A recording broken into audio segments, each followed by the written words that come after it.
And also too, just Nigga Nori said, yo, in two ways. And in the hood, one way.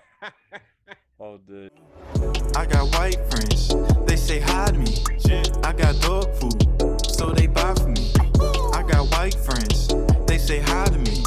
I got good kush, so they buy for me. Oh, did y'all hear about the pod with Kenyon Martin and Jadakiss? nah, that sounds like a hell of a combo. Yeah. Kate Martin, Jadakiss, the fuck going on there? Yo, yo, that shit might be lit. Nah, I didn't I hear didn't about it, hear but it, I'm gonna but go I'll do check some it out. research. But speaking of pods, shouts out to Drink Champs. They had Cam on recently. Yeah, Yeah, I yeah. seen a clip from that. So on there, Cam was pretty much talking about some things, so some topics that came from there. So apparently, Cam and Jewels had gotten on a PD Crack record, and It's crazy how PD came back up, huh? Jay had basically scratched off Cam and Jewels' verses from the PD Crack record. I believe it was the Yeah, Bling Bling joint. yeah. So Jay scratched that off of there, and PD was confused because he ain't know what the fuck was going on because Cam was with Rockefeller at the time, and so PD lets Cam know, and then PD plays the CD because Cam had a copy and gave it to him for Mac Beans, Beanie Siegel. So Beanie Siegel hears it and he takes the CD and breaks it that Cam had gave PD. So at this point, PD's in like fucking disbelief because he thought everything was cool between the group, but Cam had brought that up to show that a lot of that shit was like Jay starting it first and like a competition ego type of thing rather than him coming first at most of the people that he has an issue with. And then also too, he talks about Koch with 50 with the famous interview and how he felt that 50 taking a shot at Koch wasn't 50 stating facts about how artists just haven't been successful at Koch until Cam got on, but more of Cam's That was here a legendary interview, by the way. was legendary. So Cam was more that Cam's here, so 50's taking a shot at Koch. So he went into that and how he might have looked at that a little bit wrong, but that's how he felt in that situation. And then also too, they talked about probably the band for TV track about who had the best verse on there, Mm, and Cam said Nori had the best verse on there, and Nori was in shock and disbelief because he always thought that Big Pun probably had the best verse on there, and so that was one thing that came up as well, and a whole bunch of other stuff, but nah, that was it right SP there. and the Ghost. Yeah, he also mentioned that too. He mentioned that too. He said Panero and he mentioned kids. that. The plan is the stash Yeah, y'all, the catch y'all. yeah, yeah. We so good you gotta put it in glass jars. Yo, come on, Yeah, man. man. So Chill. shouts out to Cam, and also too, just Nigga Nori said, yo, in two ways. And in the hood, one way.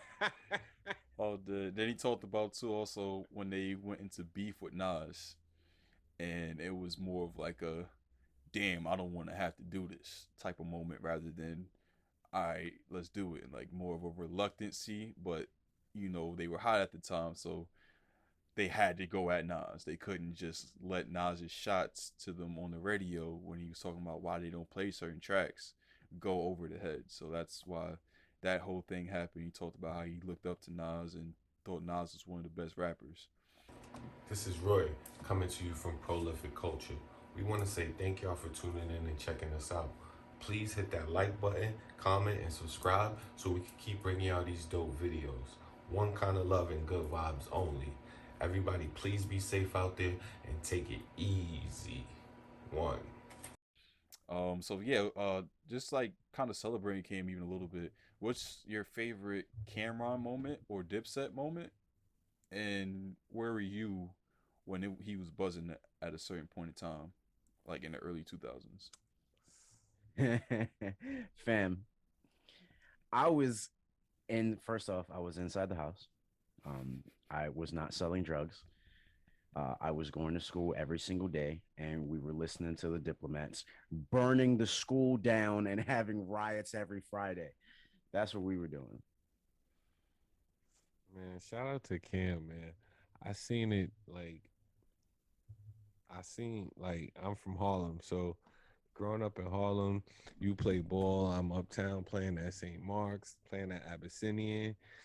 You know you're gonna be uptown. You're gonna be on Lennox. I got a lot of homeboys that was from 40th and 39th, and all of that shit is right there. So you be seeing Cam, and I seen him like when he wrote the Crusher on You shit. And I seen him a whole bunch of places. Like you always see Cam, because Cam always be around basketball and shit. So shout out to Cam, man, because I seen it.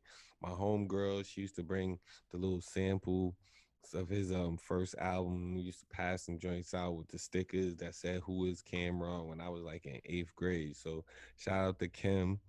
And I seen it, yo, 357 when he was coming out. And Horse and Carriage, that Cam, SDE Cam, and to when he everything, he always take Harlem with it. He always do it for the town. So shout out to Cam. Never ever anything bad to say about Killer, man, because he always do it for the town. So Yeah, no, shouts out to Cam, man. My earliest days memories were like when Killer season was starting to happen. That's when I was like in school, and you see the pink Range Rover, and the pink fur with the phone, and then also too, you see Bandana Santana, and Jimmy being Jimmy with the bowling phase. But really, just like seeing Cam, and like it was different than everything. It was a whole different sound too. It was a different style. Like it was simple, but it was popping.